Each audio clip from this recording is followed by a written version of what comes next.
Today we have the 2017 Hyundai Santa Fe. This vehicle has done just over 58,000 miles. It has a manual transmission and a diesel fuel type.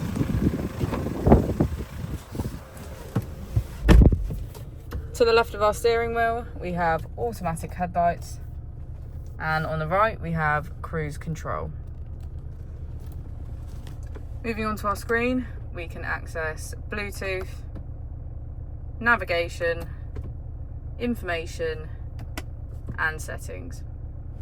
If we put the vehicle into reverse, we can see that it comes with a rear camera with parking sensors.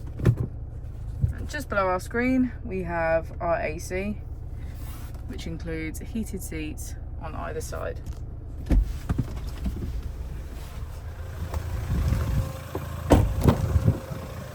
As we go into the back of the vehicle, we can see that it has a full leather black interior.